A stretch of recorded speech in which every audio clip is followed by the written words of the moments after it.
aux yeux de son Père, quelle est notre vraie valeur aux yeux du Père, et quelle est aussi la valeur de notre frère à nos yeux et notre valeur aux yeux de notre frère. Bien sûr, chacun de nous, sûrement, a une relation compliquée avec le Père. Dans la société, certains l'aiment, l'adorent, et d'autres le détestent, le haïssent. Le Père, pour certains, est sacré, alors que pour d'autres, il n'existe pas. Certains d'entre nous ont été rejetés par le Père, alors que d'autres ont été aimés jusqu'à devenir l'enfant roi. Au moment de partager l'héritage, c'est là où tout explose. On peut même se fâcher avec les frères et sœurs et aller au tribunal pour régler nos différences. Est-ce que c'est vraiment un problème d'héritage, d'argent, ou c'est plutôt un problème de notre valeur aux yeux de notre Père, ou notre problème de place, où est-ce qu'on se place dans la vie par rapport aux autres? Nous attendons toutes et tous quelque chose de notre Père, ou de notre Dieu. Quelquefois, nous espérons, mais rien ne vient. Quelquefois, on a le sentiment qu'on n'existe pas pour lui. Et d'autres fois, lui non plus n'existe pas pour nous. Quand on faisait des récits pour les réfugiés syriens, j'ai appelé une fois un père qui a perdu son fils de 11 ans par un sniper djihadiste à Damas. Quand je l'ai eu au téléphone,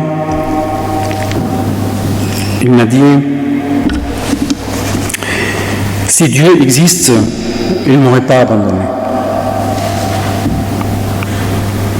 Il ne m'aurait pas abandonné et laissé mon fils mourir. » Je ne savais pas quoi répondre. Je suis resté silencieux. Ce sentiment d'abandon, nous l'avons toutes et tous ressenti par notre vie quotidienne, soit au travail, par un patron malhonnête, ou dans la vie. Quelquefois, on est abandonné par un ami aussi. On l'a vécu quelquefois par un membre de notre famille, un amoureux, un époux, une épouse, un enfant.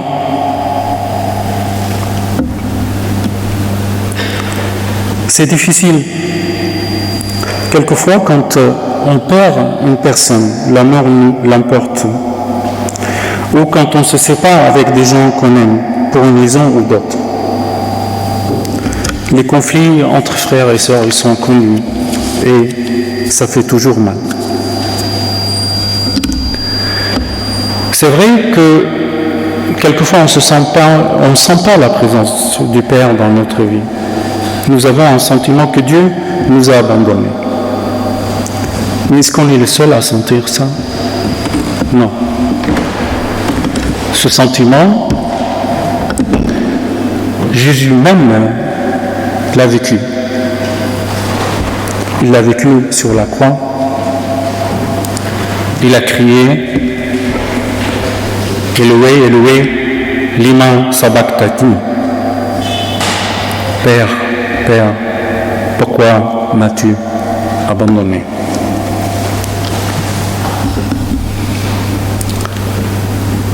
C'est le moment de doute, c'est un moment très difficile. Mais qu'est-ce qui se passe après? Comment on peut remonter ces sentiments-là? Je pense qu'il faut faire tout justement comme Jésus-Christ l'a fait. Juste après qu'il a dit ces mots-là, il dit que ta volonté soit faite. Et ce mot-là, on l'entend souvent, on le répète presque tous les dimanches. Que ta volonté soit faite. Mais est-ce que vraiment on lâche et on laisse la volonté de Dieu gérer notre vie? Moi, le premier, je vous dis franchement, ça ne m'arrive pas souvent. Que ta volonté soit faite. Mais en le pensant vraiment bien, il n'y a pas d'autre solution à nos problèmes que autrement que ta volonté soit faite. Quand on a tout fait, quand on a tout essayé, il ne nous reste plus qu'un mot à dire. Que ta volonté soit faite.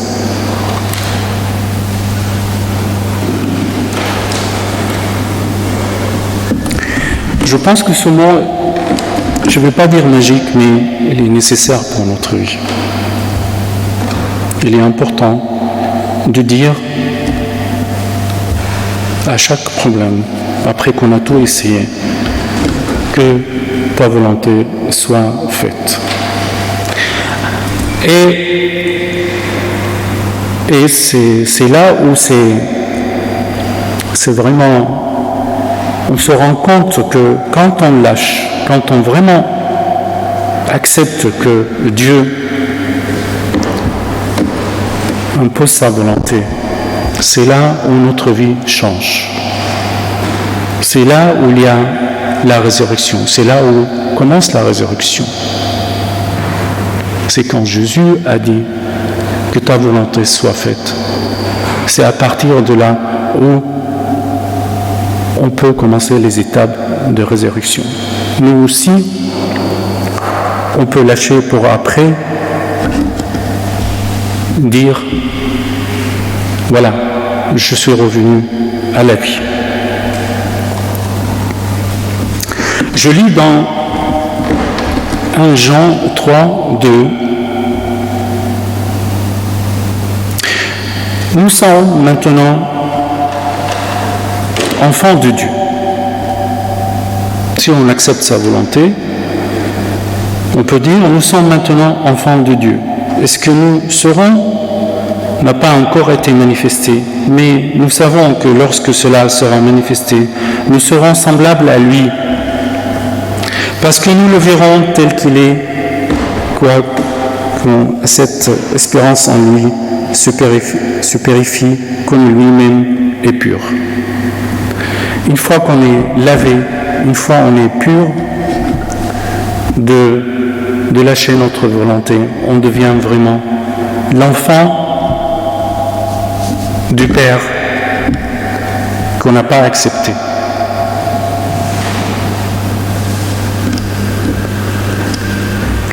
Il me semble que les deux fils n'ont pas accepté d'être les enfants de leur père.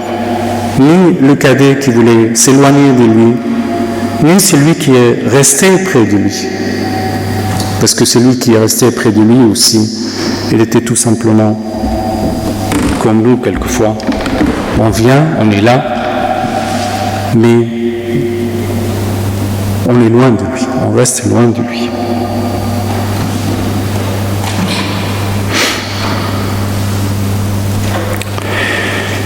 Donc, comment on peut savoir où est notre place exacte? Quelle est notre valeur? On est les enfants, mais on ne l'a pas accepté, on s'éloigne. Comment retrouver notre place? Comment retrouver l'amour du Père? Et comment savoir si on a de la valeur pour lui?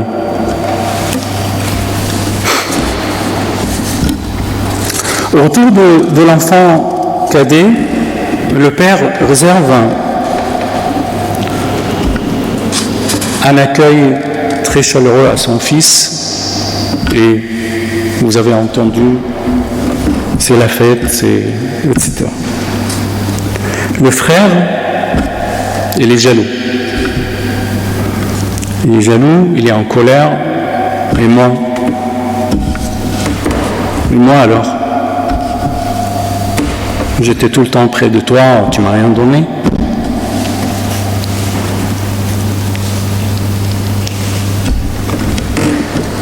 Je n'ai pas envie ce matin de juger ni le cadet ni l'aîné. Je pense, comme chacun de nous, ils ont leurs histoires, ils ont leurs problèmes, ils ont leur jalousie d'être humain, ils ont leurs désirs, ils se sont éloignés. Mais ce que je sais, c'est qu'on a de la valeur aux yeux de Dieu. Quand on retourne vers lui, il nous accueille. Par contre, si on n'a pas de valeur, si on ne sent pas la valeur de Dieu, on est capable de tout faire. On est capable, quand on ne sent pas l'amour de Dieu, quand on n'a pas de valeur, on est capable de mettre un genou sur la nuque d'un être humain innocent et le tuer avec l'aide de nos collègues.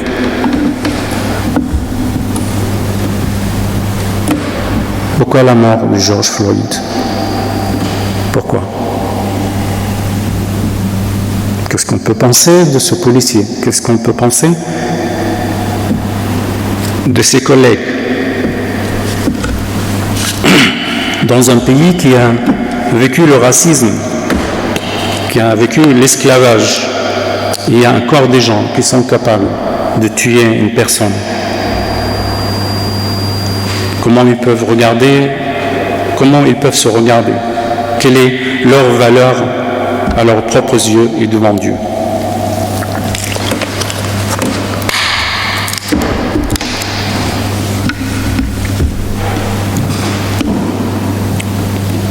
Mais peut-être